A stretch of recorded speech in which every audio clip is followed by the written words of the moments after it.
It's so annoying when your Spotify X app isn't playing your music, right?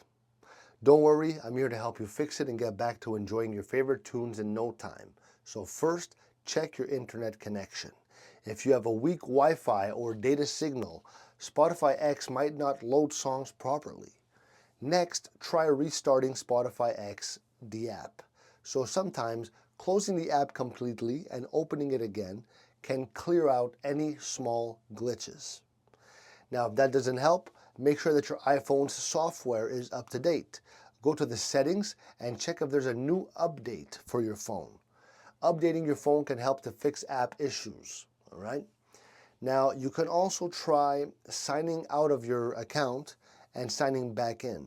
This can refresh your session and solve problems within the app, okay?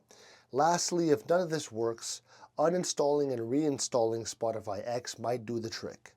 This can help fix any errors that are stopping the app from working, all right? So if you're ready to fix your Spotify X, hit that like button. Let me know in the comments. See you soon. Thanks for being here. Ciao. Love you.